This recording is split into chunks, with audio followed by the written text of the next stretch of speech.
As you may have noticed, the political conversation in the United States around immigration is a mess. Everyone's just fighting and not getting anywhere. So today we're going to try to clear up some misconceptions, widen everyone's view on this important, complicated issue, and most importantly, add some good solutions to the mix. Let's try to jumpstart a sensible conversation here. Let's dig in. Welcome to the Human Survival Podcast, where we aim for world cooperation on critical threats to humanity. To survive, we must see ourselves first as citizens of the human race. To thrive, we must protect what is beautiful about humanity. This show is offered by the Human Survival Project, a grassroots movement for citizens around the world to push for a redesigned and much stronger United Nations. Our global threats need global cooperation. This is urgent, so let's start. Hi friends, welcome to the Human Survival Podcast. I'm Shelby Mertes. Thanks for joining us. So today you're going to get just me. Often on the show we have guests that I interview, but today I'm going to just offer you some stuff. And I believe you'll want to listen to this with an open mind because you are probably also tired of the stale, simplistic conversation happening in today's politics around immigration, especially in this fall season as we've got a presidential campaign going on. Right now it is late September 2024, so it's a bit over a month till the election. I have no idea what's going to go on. If you end up watching this after the election, it's still worth watching because there's good ideas here that will be usable no matter who is president. So I hope you'll dig in. But it really is the upcoming election that inspired me to do this. I'll be honest, when I was preparing for this, I was kind of stressed out. I've been feeling this stress for multiple reasons. One is that to handle this issue well, it might be a little bit long. And, I'm worried that I might sort of try your patience or you'll get lost because you don't want to listen too long. But, that's the beauty of the podcast, is that we can really dig into substantial things. And I'll just trust that if you can only handle sound bites, then maybe TikTok is the place for you to be. But I hope that you'll want to actually dig in a little bit deeper than much of the public conversation is doing. And so pause midway if you need to, or maybe you want to take me with you on a walk or while you're doing the dishes or cooking a meal or whatever it is you do. And you'll especially want to get to the end of this because toward the end is where I really offer up some good solutions that I think are novel and unique that I'm just not hearing out there. And so that's why it felt important for me to add this to the mix. Something different about this episode today is that I'll be talking a lot about United States politics and immigration. But usually we're talking about global issues because the Human Survival Project is a global organization with a global audience talking about the world. But migration is one of the issues that we deal with. In a little bit, I'll tell you why we deal with migration. And as this issue is so big in the presidential campaign right now, it just felt important to talk about this because it is in our wheelhouse and it's a really hot topic at the moment. And I've been so disappointed by the conversation. But listeners elsewhere in the world, I think will still be interested in this. Partly because the United States is a very influential country, and that's just a fact. And it takes immigrants from all over the world, especially South and North America. But also people in other parts of the world will recognize these patterns because, the same migration issues are being faced by Europe, Africa, Middle East, Asia. You can sort of switch some of the names and see similar patterns. So I think it's still worth thinking about from that perspective. I'm offering tons of resources in the show description that goes with this. Lots of links for you to read further. But also, I wanted to share what I've been reading and learning lately. I've been researching migration issues for some years now, so I feel confident about my knowledge and ideas. But even as I prepared for this, I did a lot more research because I wanted to be sort of US based in my look at it and just sort of get the freshest ideas and information. And also, to be honest, I wanted to offer a lot of resources and do a lot of research so that I could get this right, because it's a very important issue. And also, I feel some kind of nervousness about jumping into this because it's kind of a shit show how everybody's talking about it. It feels like to come in and offer a sensible opinion here, it's like going into a barroom brawl or something and everybody's going to throw mud at me. Because I'm not coming at this from a Republican or Democrat perspective, as a liberal or a conservative. I just don't think that way. It's just not the way my brain operates. Partly because that way of viewing the world, I think, dramatically oversimplifies everything. And so really important issues get boiled down into like two sides, like this or that. And life is so much more complicated than that. And so I think the liberal versus conservative framing is just really damaging. And I just sort of don't do that. But I'm forced to acknowledge that that's how a lot of people think. So, we'll be talking about that. I've been really disappointed with the immigration conversation because it has gotten so simplistic. So it's something like, Trump and Republicans say immigrants are murderers and rapists and drug smugglers. And then Democrats respond like, oh my God, look at them, they're such racists. And that's it. Like, that's really so much of what I'm hearing. It's slogans and sound bites, and everybody seems to be just spewing their emotions on each other rather than taking a solid look at the situation and what can be done. And so I don't want to just shout about it like everybody else. I want to actually fix this stuff because it is incredibly important. What's disappointing about the conversation is that Trump has been offering plans to basically kick a lot of migrants out of the United States who are already there, just massive deportations, and then build a wall and really have troops at the border and all that kind of stuff. Just a very strong kick everybody out. I think that's not really going to work because we're going to have a dramatic increase in migration soon for some reasons I'll describe soon.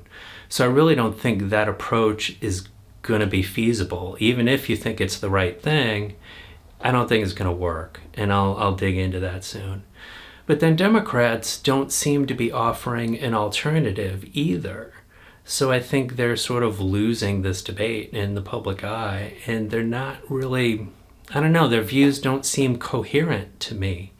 And so in this void of, what I'll call sensible ideas, I'm going to step in and offer some stuff.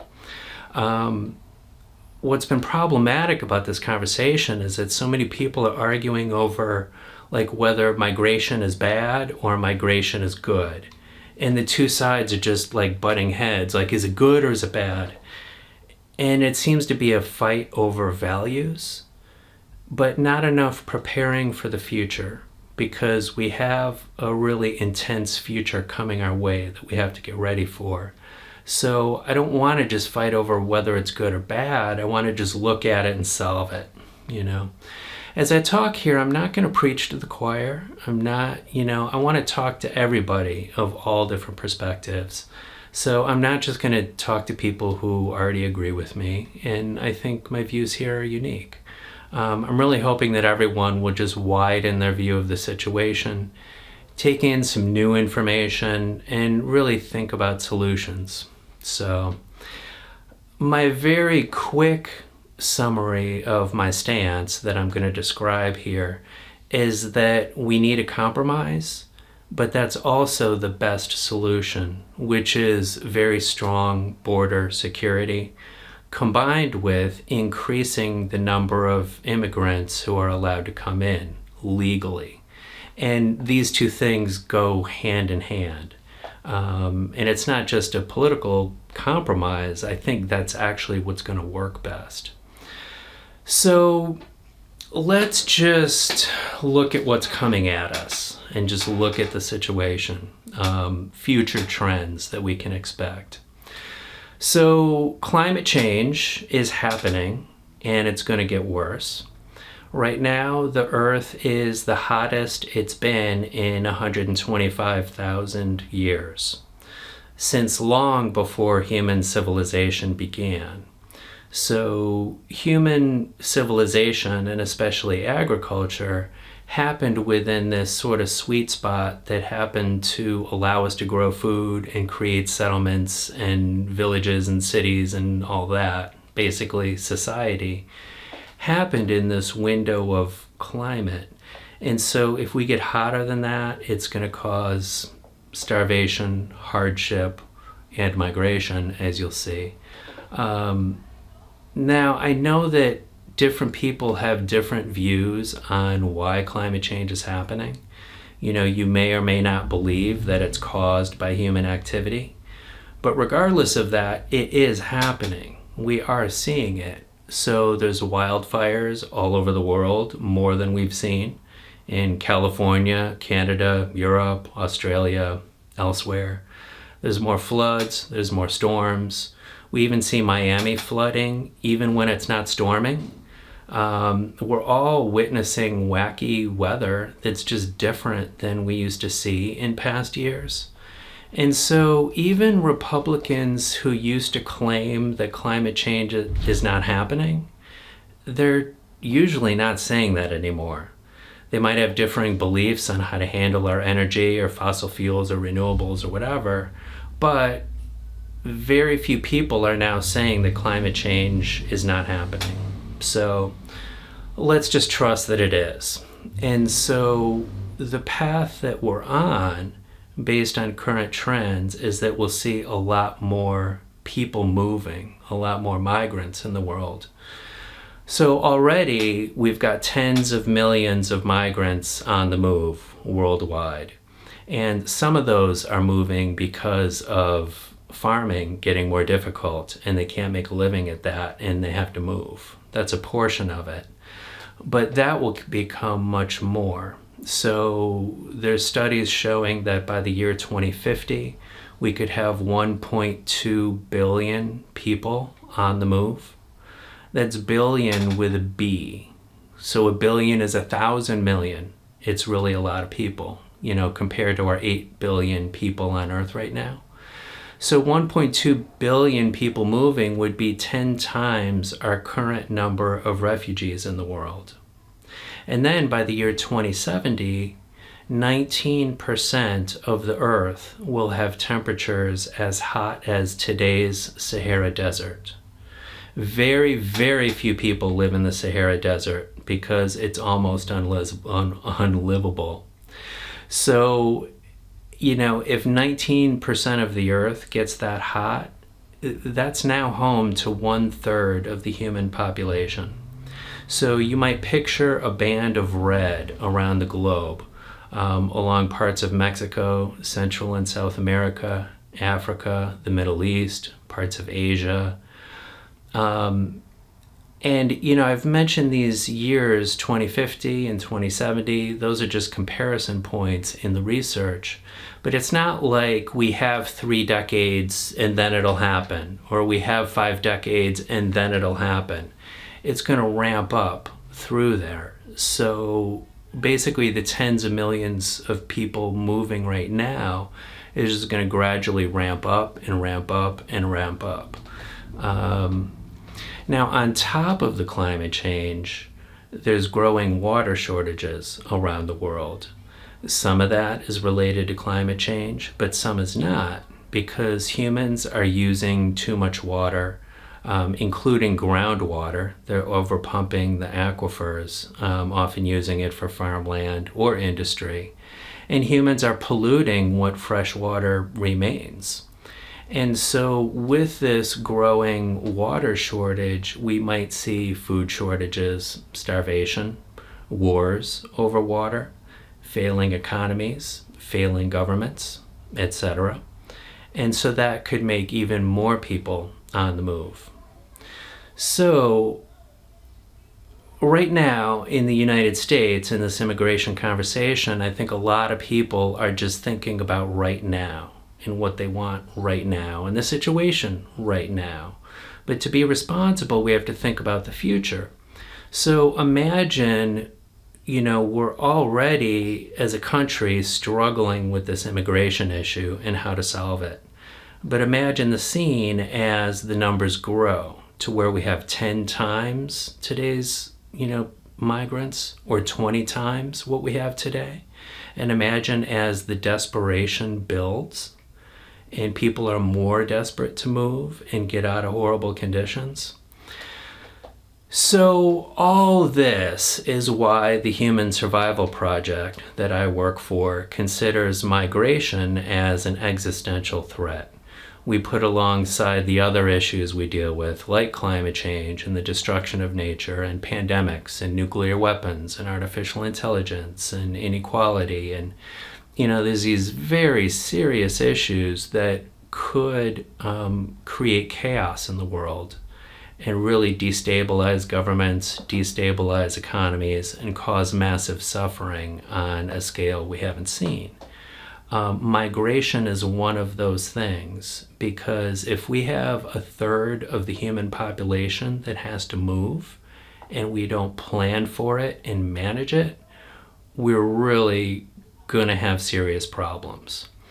And so, as we describe migration as an existential threat to humanity, I want to be clear that I'm not talking about migrants themselves being a threat, because I think people are people and people are fine. But unmanaged migration could be incredibly destabilizing. So what I'm encouraging is that as the United States has this conversation about immigration, we're looking at the future, we're thinking ahead so that we can avoid chaos.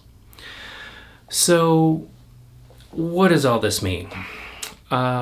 First, dealing with the massive increase in migration through walls and militarized borders, kind of the Trump style policy that people are advocating, that would be extremely expensive in the face of this onslaught of migrants, and it might not even work. So people have described how the border, the US-Mexico border right now is already kind of a mess and already kind of chaotic. Imagine if it becomes really a war zone. I mean, to ramp up the potential immigrants trying to get in by 10 times or 20 times, imagine the walls you have to build. Imagine the amount of troops you have to use to patrol that border. Just building a wall and leaving it, that's not going to be enough. I mean, because when you have that level of desperation and that huge numbers of people, they're going to find a way in.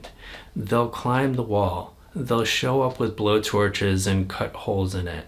They'll dig tunnels. They'll use planes. They'll use boats. They'll figure out ways in if they're desperate enough. And so really you're talking major troop buildup at the border if you're going to try to simply keep everybody out. And so that just doesn't seem sustainable to me. It would be expensive, not to mention heartbreaking to see that kind of misery. The second other implication of all this is that the United States right now is spending so much energy in this immigration process around asylum. So the way people come in is a lot of migrants who want to come into the United States, they come and appeal or apply for asylum, which is basically a process where the United States will give asylum to people who are persecuted in their home country and facing violence for their race or ethnicity or religion or, that kind of thing.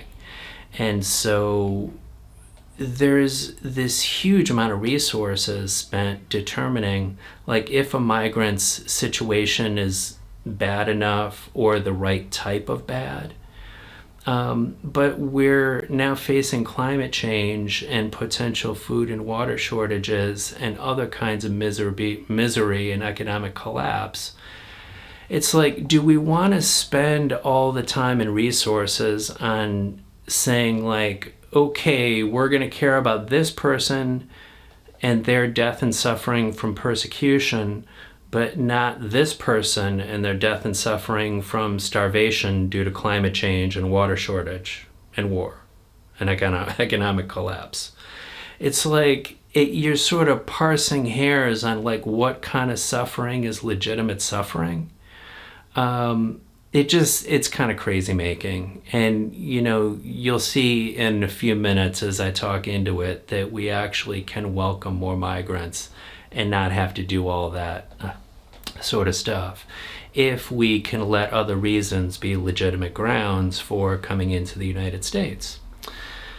And then the whole climate change and water shortage thing also indicates that we just need to get better at doing this.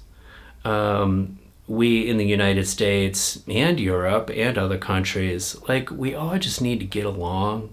We have to do this right. We just have to practice doing this better. Because if we can't, like, we're not even managing now very well. So if we ramp it up soon and have 10 times or 20 times the number of migrants, we're going to get overwhelmed. Like, we really need to get serious and have some solutions here.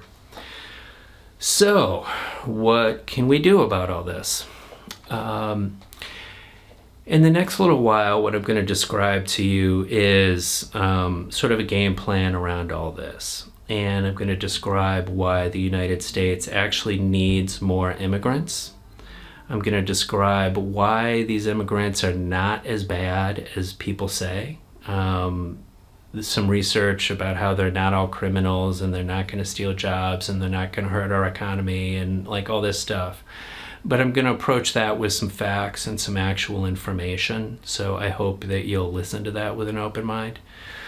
And then, maybe most importantly, I'm going to talk about a potential system for bringing them in successfully, so that we can avoid the problems that have happened in some place in the U.S. Some of the big cities like New York and Chicago and Denver, or in Texas near the border, or in Springfield, Ohio, a small town where Trump is saying Haitians are eating pets. They've had difficulties there, right, that can be avoided. So, to start with, I want to just point out that, the approach I'm describing involves much stronger border security, but also increased legal immigration of people. And the two of these work hand in hand. So on the border security side, we need that. I'm not suggesting that we just throw open the border and let anybody wander in who wants to, unregulated, because to me that's just sort of a recipe for chaos. And part of being in an organized society is things like everybody has an ID. I have a driver's license. All of us Americans, we have an ID. Like, everybody knows who we are. We have social security numbers. We pay taxes. There's organized systems for that because we're part of the system. The government can track us down if we do something wrong. There's background checks for various things. These are part of an organized society. And if we're bringing in a lot of illegal immigrants who are not sort of part of the system, it doesn't work very well. And I don't think we want that. And I'm fine with some security, background checks of immigrants as they come in to just see if they're criminals back home or if they've done something wrong or whatever. Like, some of that's okay. It's legit. But, to do that, you need money, you need officers, you need resources at the border to do that. It's all good. But the connected part of this is that legal immigration, if people know that they have a decent chance of coming in legally, they're not going to try to sneak over the border. And so that you won't need as many troops and walls and all that stuff, because we would make a system for people to come in an orderly way rather than a chaotic way. And so the two go hand in hand. And so part of what I'm going to do here is describe why we need that legal system and how we can do it and how we can handle it in a way that protects our economy and our society. So it will be sort of strange for some people to hear, but the United States actually needs more immigrants. And they're not harmful in the ways that people say they are. So one reason we need them is that the United States needs more workers. So I looked recently at the U.S. Chamber of Commerce, and on their website they're saying that in June of 2024, the U.S. had 8 million job openings that employers are trying to fill. But we only have 7 million unemployed Americans. So even if you could get all 7 million unemployed Americans to work, we still would not have enough people to fill all of those jobs. And so right now there is this worker shortage, and it's one of the factors that's been driving inflation that everyone's been concerned about. That is because when you have a shortage of workers, then employers have to pay higher wages to attract people to work there. And so those higher wages end up in the consumer products you buy or the services that you purchase, and that's inflation, right? And so having immigrants basically fill those unfilled jobs helps manage inflation. But now going forward, we can expect this to get so much worse because of demographics. So we've got the baby boomers, which was this bubble, this wave in the population where we had more baby boomers than the generation before and after them. And so they are hitting retirement now, and they're leaving the workforce. And they're going to need greater services like elder care and stuff like that in the coming years. And so with all those baby boomers retiring, we're going to have fewer workers. But the economy hopefully humming along and having demand for work. So there's been folks I've been hearing like Elon Musk, Peter Thiel, worried that this population decline will crash the economy in the future. We've got the vice presidential candidate, J.D. Vance, sort of going around encouraging everyone to have more babies. But in that scenario, we would have to wait 20 years for those babies to grow up and be workers. But we have immigrants available right now, and they will have as many as we want for decades because of the climate change and water shortages and everything I described. And so it's a way to give us all the labor that we need to keep the economy satisfied, I guess, with enough labor. Now, part of my research too is I saw plenty of, corporate folks, banking folks, advocating that we allow more immigration so that we can have the workers we need and the economy we need. So folks like Federal Reserve Chairman Jerome Powell, Goldman Sachs, the U.S. Chamber of Commerce, these are not liberal folks. This is not just a liberal viewpoint that we need more immigrants. These are very business-minded economic people suggesting that we increase immigration. Now, there has been a big concern that immigrants will compete for jobs and displace American workers. And so there's a lot of American workers who don't want that competition for their jobs. I will admit that in the short term, there can be some of those issues, but in the long run, immigrants actually help the economy. And even those short-term issues can be resolved with more education and job training and assistance for American workers. But really, that kind of displacement doesn't tend to happen. This has been well researched, and I'm putting some links in the resources here. The reason it's actually good for the economy is because they are also consumers, these immigrants. So they're not just taking a job, they're also spending money. So they're, buying food, they're paying rent, they're, pay for transportation, they're going to stores, they're going to restaurants, and all of those places benefit from that spending. And so those companies, as they benefit from the spending, they're hiring more people to provide those more goods and services that immigrants are demanding. So this is how the economic growth happens, from immigration. But then also on top of that, some immigrants start new businesses. Some of them are very entrepreneurial. And so as they start businesses, they're hiring people, thus creating jobs. There's certain parts of the economy that are especially reliant on immigration. So agriculture, for sure. There are tons of farm workers that have come from other countries. And, many farmers have said that the farming system would fall apart if we didn't have these immigrant workers, which would then cause less food and increased food prices for everybody. But other industries like hospitality or in daycare, there's shortages. In nursing homes and assisted living, those kinds of places, they all are hungry for workers and can't get enough.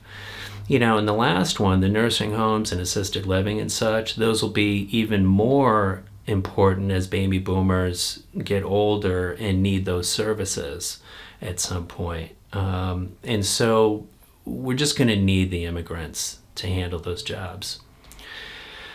Another concern a lot of people have is that immigrants are going to consume public services and drain public budgets. So with things like education and healthcare and all the other things that government, provides.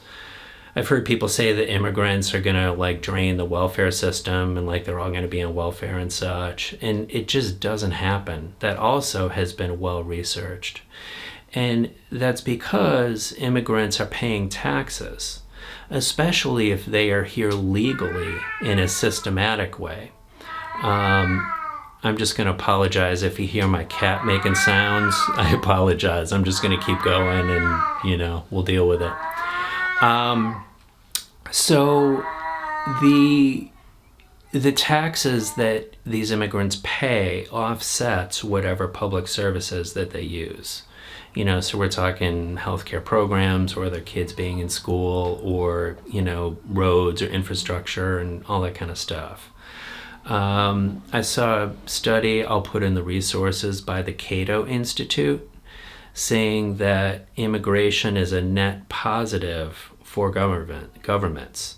That basically from immigrants, they take in more in revenue than they spend serving those immigrants. Now, the Cato Institute, they're a libertarian think tank. They are not liberals. These are free market, liberty, and freedom kind of people who want small government. So again, it's not just a liberal view that immigration is okay. Like, these are libertarians there. One other concern that's been especially sticky in this public conversation is around crime. There's a lot of people saying that immigrants are criminals. And Trump has been campaigning on this in all his speeches and whatever. He keeps saying that they're murderers and drug dealers and rapists and they're horrible. But this is just not borne out by research. And so what's been happening in the conversation is that people will highlight individual stories and amplify them about one, immigrant who committed a crime and like, look how horrible that is, and assume that they're all bad.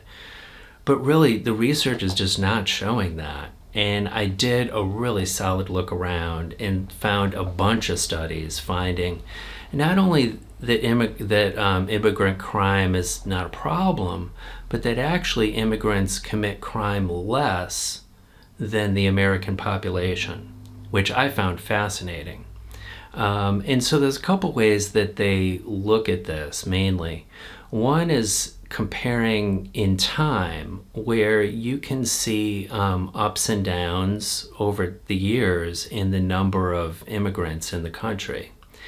And so if immigrants were creating more crime, you should see crime going up after a spike in immigrants coming. And you just don't see that. There's just no correlation. And then another way they look at it is geographically, where they can look and see where immigrants have settled. And you would think if they were committing crime more, that you would see more crime in places with lots of immigrants. And again, they're just not seeing it.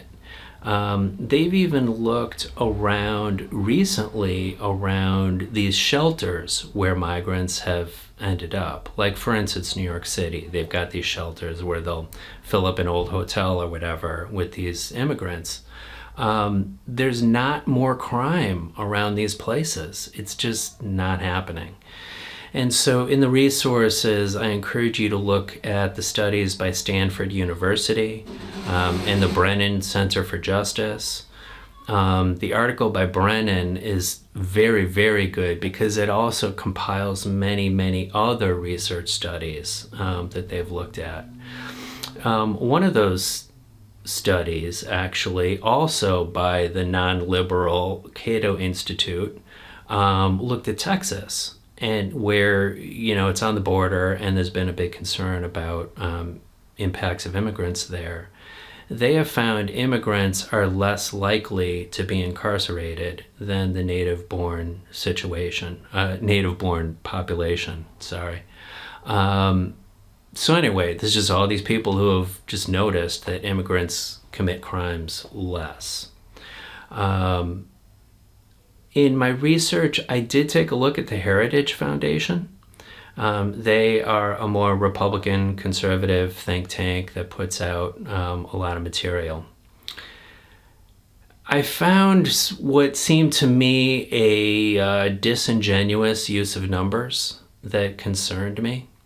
I'm okay with somebody having a well-reasoned anti-immigration stance, but I just have trouble when people are sort of misusing the numbers to distort things. That's what it appeared like to me. And I'll put those in the resources and you can take a look yourself.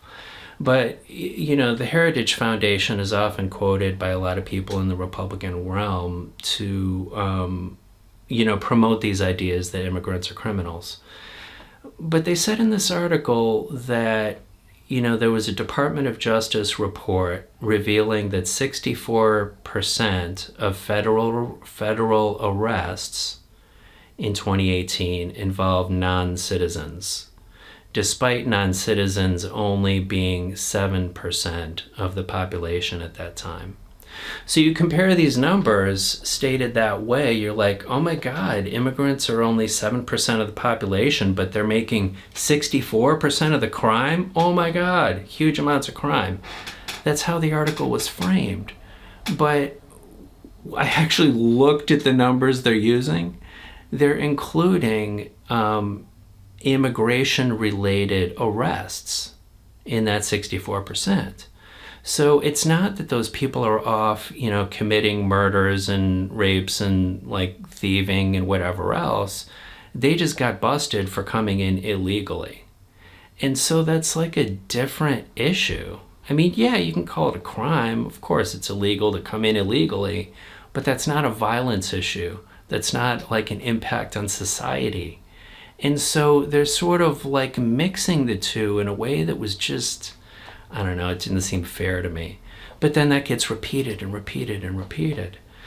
And so then that same article, and I've heard alongside it, people share these individual stories of immigrants committing crimes. The one person who committed a violent murder, or the one person who raped somebody, or, I keep hearing these individual stories used to make all immigrants sound bad. But it's not fair and it's not logical. I mean, using that same logic, one could look at white American males and the crimes they've committed. So they were white American males who tried to assassinate Trump this year.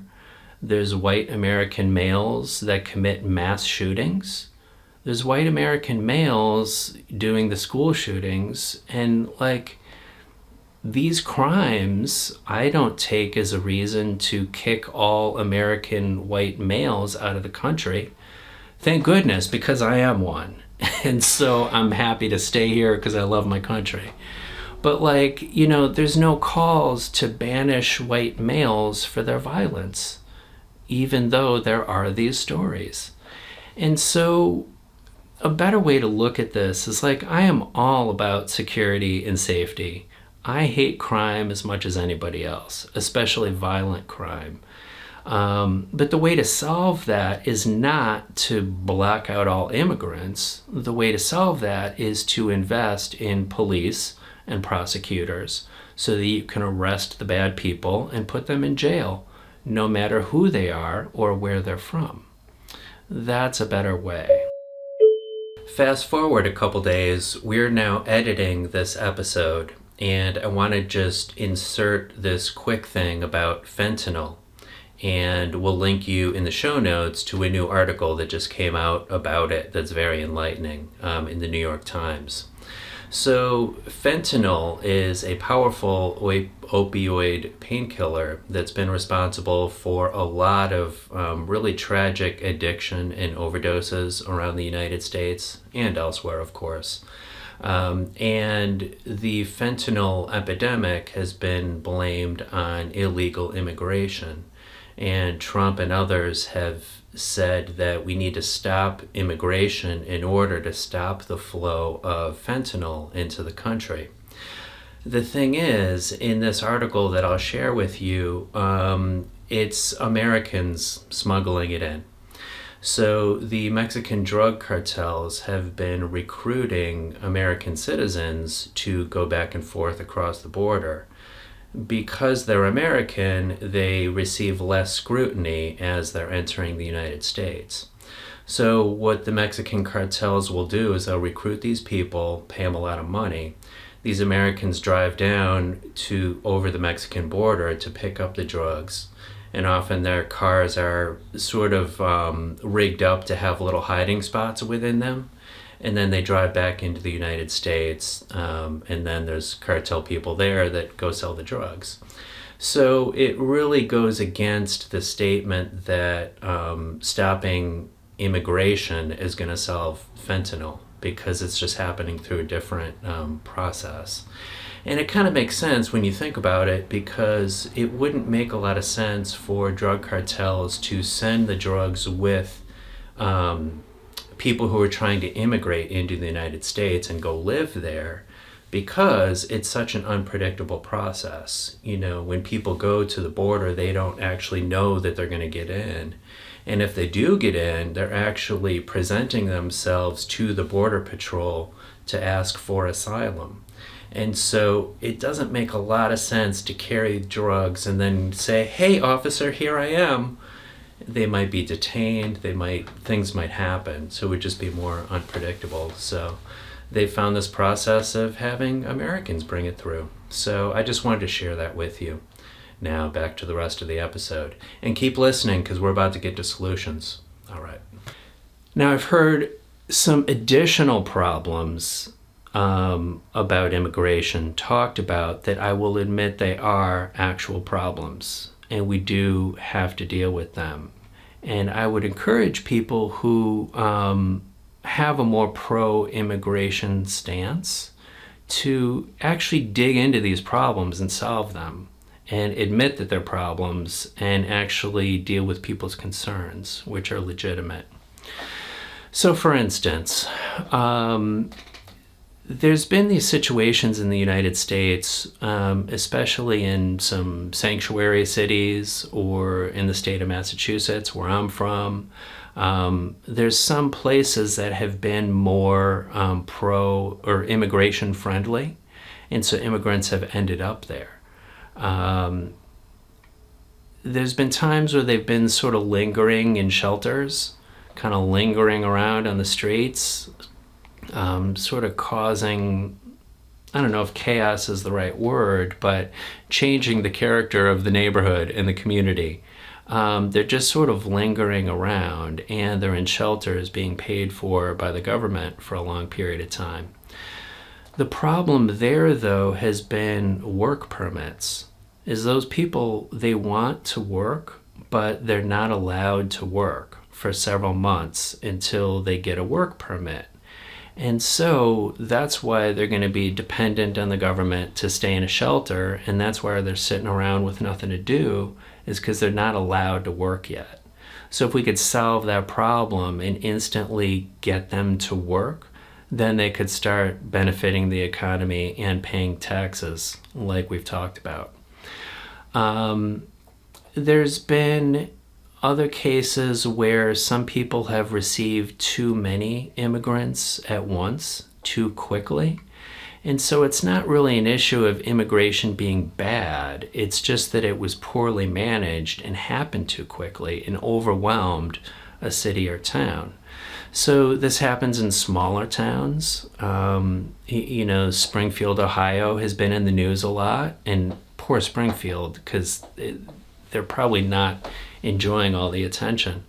But part of the issues there and part of the conflict is that they took in huge amounts of immigrants all at once. It was something like 20,000 people within, 2, 3, 4 years, short amount of time. And so it did really change the character of the community quickly. And when you have an influx that quickly, it also can burden housing and education and public services and shelters and all this kind of stuff. Like, that stuff has to be planned and managed.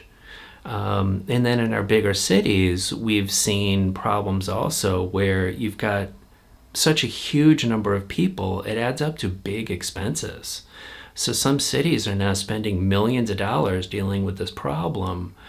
And a lot of that is just that this really can't be managed at the local level.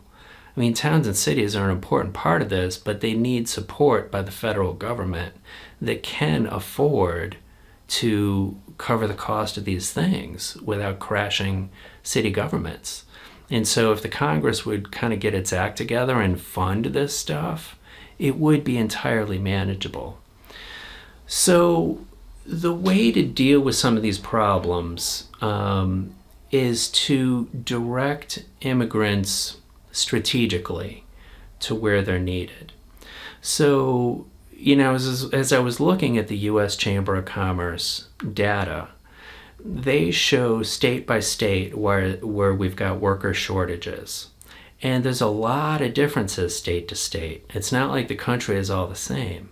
And so there's some parts of the country where they've had, for instance, old manufacturing towns that have sort of vacated when the factory closed.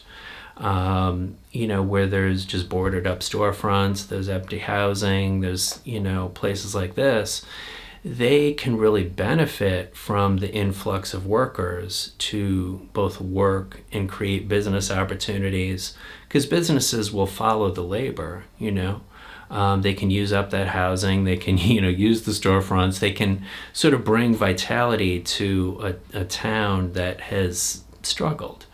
And so if we had a federal strategy or mechanism for guiding people to the right places, that would be much more sensible than what's happening now, where you've got governors of, say, Texas and Florida putting immigrants on buses and just sending them to Chicago or Denver or New York. And it's just random.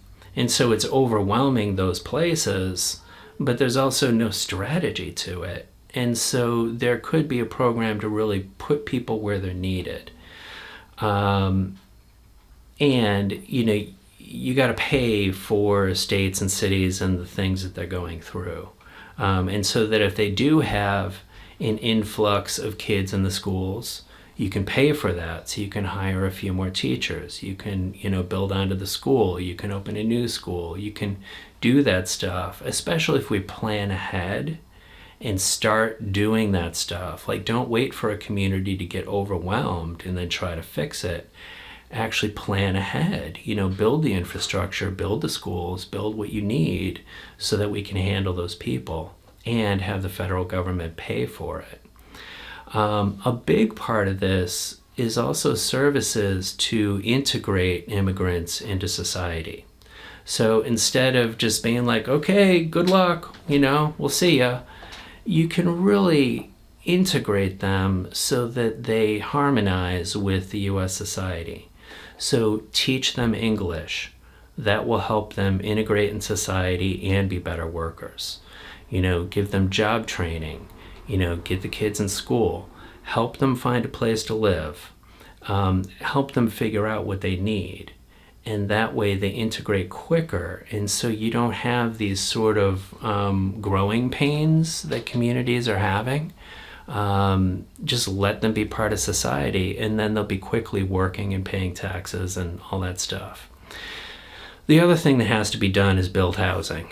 And so if a community takes in too many immigrants all at once, it can drive up housing prices. If they're consuming all the homes and apartments, that does drive up costs, and you got to deal with that. It's supply and demand.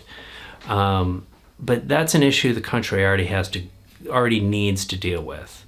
Like, communities are bogged down in red tape and bureaucracy, and housing is not getting built quickly enough. And so we have to streamline those processes, loosen up the zoning so that housing can get built, and do it in a planful way. So keeping out immigrants isn't really going to solve that, because it's a problem that we already have to deal with. So here we are. I've talked about how we're going to likely have far more immigrants wanting to come into the United States in the future. I've talked about how immigrants can actually be good for our society and our economy. I've talked about how they're going to pay taxes, and actually it's a net surplus for governments. I've talked about how crime is not really the problem that people say it is. And I've talked about some ideas for helping the transition so that immigrants can come in more successfully in a managed way. So what I want to do to just sort of close this out is put all this together and look at what a decent system would look like. If we're actually doing this right, how would we do it? And so I want to just sort of talk through the journey of an immigrant from their home country to the United States, and how that journey could play out in a successful way that actually benefits the United States. As I go into that, I will acknowledge that this all costs money. Like, it is kind of expensive stuff. But I will remind you that a militarized border trying to keep all migrants out is also very, very expensive. But if we spend the money by bringing them in and making them successful workers and community members, then they work and pay taxes and it's good for the economy, like we talked about. So here's some ideas. This whole process would start in the immigrants' home country. And so in the United States, most of the immigrants are coming from Mexico, Central America, South America. The United States could open up an office in each of those countries, well-staffed, where the process starts there. So instead of immigrants traveling all the way to the US border to try to get asylum and get permission to come in, they can start that process in their home country, so then they don't have to make the trek to start the process.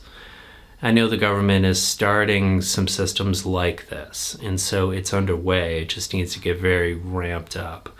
But the benefit of this is that if you give people an orderly process for coming in, they're going to come in the front door how we want them instead of trying to sneak in the back door. And so we want this orderly way. This whole process, it needs to be well-staffed. And so in these other countries, those offices, but then as people are coming in, you need a really well-staffed system so that we don't have backlogs and bottlenecks and such like we have now. This would also involve an orderly system of waiting lists and lotteries. So then people in their home country, they get processed, they go on a waiting list, and they know, like, okay, I can't come in now, but next year it looks like I could, or if there's lotteries or whatever, there's like, oh, well, there's a decent chance my number will come up. And so they don't make the dangerous trek to sneak in. And so we're also at the same time going to expand the number of people we bring in. So we need to invest in processing people. We need background checks. And those background checks probably could be handled in their home country more easily by these satellite offices because they're more local to where the people are and they could check up on them and who they are. All these people they get IDs. We can track where they're going. One idea even is, right now in our asylum process, we bring people in, and then while they're waiting for their hearing, which is now a few years later, they're in the United States waiting for their hearing to come up. You could even give people like ankle bracelets or something if there is a security concern, which, I'm not so worried, but it is a way to just track people and know where they are. So know that they're not going to just stay permanently, illegally. It's one option. Then we have a system where we direct people to where they're needed. So direct them to geographically where people need workers. And then we can help train them for particular industries where workers are needed. We would teach them English so they can blend into society better. We can help connect them with employers who need employees. We can help them find housing that's suitable. We'll get their kids in school. The federal government will fund all this stuff so that it can be managed well and not overburden communities. We build more housing proactively, so we have plenty of housing where we need it. And then with all this stuff, we see immigrants blending into society and paying taxes and they're good citizens and all that stuff, which to me seems far more kind and sustainable than trying to block them out and have countries south of the border get overwhelmed. Like poor Mexico, have all this hemisphere's immigrants sitting there and destabilizing the country. So this will all work better. So I'm going to wrap up by actually getting into what the Human Survival Project usually talks about. I usually don't focus this much on the United States. We're a global organization with a global approach, reaching a global audience. And our main purpose is to push for a redesigned and much stronger United Nations. And we need this so that humanity has global systems to deal with global problems. One of them is migration. And so all of what I've described here could be done right now by the United States, and it would make good sense. But even better is if humanity had global approach to all this stuff, because it is a truly global problem, especially in the coming decades. If we have 1/3 of humanity on the move, we need global approaches. So with a stronger United Nations that's more capable and has more authority, it could help negotiate between countries, like where migrants are going to go, where they're going to end up, have a systemic way of moving people instead of letting them wander around for hundreds of miles, hoping for the best. We could actually have a system for this stuff.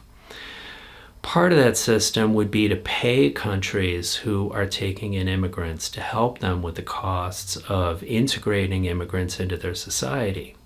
So what this would look like is all the countries of the world pitch into a fund. And that fund then pays a country who's taking in immigrants for every immigrant that they receive.